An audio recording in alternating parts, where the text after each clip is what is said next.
Well, can anybody guess what we're building today? I think we somewhat owe this to, or entirely owe this to TangentJim. And we're going to see how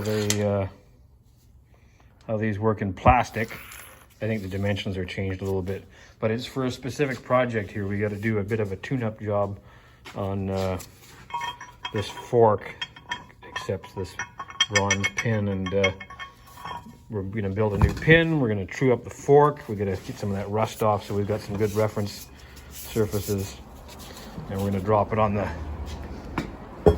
mill. We're going to do up one side, and we're going to use those as stops, and that way we'll be able to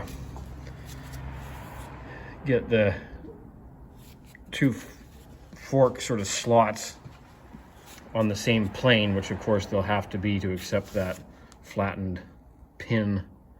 So we'll true those up, or we'll bolt them down, and then take a cleanup pass with an end mill on the one side that's going to become our reference edge, and that'll be supposedly true. And then we'll true up the top fork with an end mill inside and out, and then flop it over, and we'll be able to pick up on the opposite fork and get them so that they're on the same plane, square, plumb, and true. So we've got two versions to try out here. This is very close to what TangentJim came up with in his version 2, I believe, and you know, has the cap screw countersunk in there so it's out of the way, and has a bit of a protrusion to pile it in the T-slot. I probably didn't do a great job, but it fits not bad. It's just plastic after all. And then I suggested that they might not necessarily need to have that many features on them. Could they perhaps just be long spools, big honking thick washers, if you will, with and it would index entirely off the fact that it's you know, it's got a one square side there, let's say, resting on the mill table and then being pulled down into the T-slot.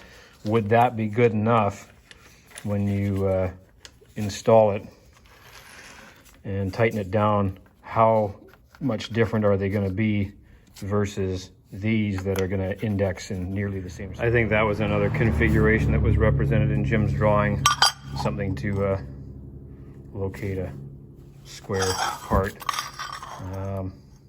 So the $1 million question is, will the version with the little spigot on there index sufficiently that you can use them in their entirely round form, or should one be taking a skim cut across them with an end mill and truing them up after they've installed them so that they're absolutely, you know, zeroed in for the axis of travel of the mill rather than the axis of the T-slot, which should be the same thing, but it may not be, depending on the condition or the original build of your mill.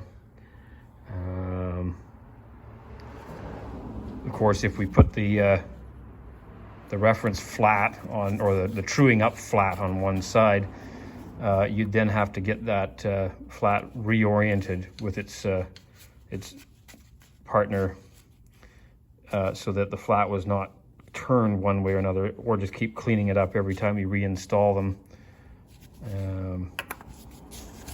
We're going to play with these a little bit and see, have some fun with them, see which ones we like better.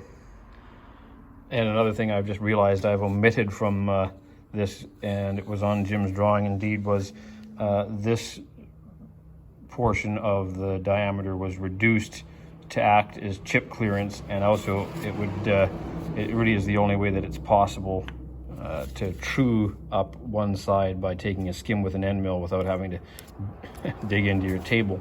So I'll probably just throw these back in the lathe real quick, and I'll just undercut that a little bit, and likely I'll do the same thing on my my spool version as well. I'll do that on at least one end so that I can take that sort of cleanup cut with once they're installed, to get them trued up.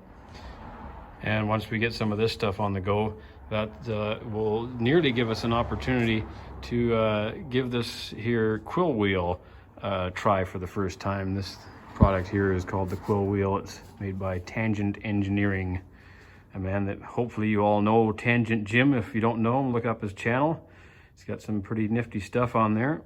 And Jim, can't thank you enough for this. This is pretty darn cool. This solves that age-old problem of trying to feed your quill down and having to reorient the handle, which invariably falls off at some point during the whole operation because the horrible little grub screw in the back there doesn't work as intended. You know, who knows all about these style original handle things for your knee mill? How long was it going to take for somebody to come up with that, eh? That's that's a pretty elegant solution to a irksome problem. Thanks again there, Jim.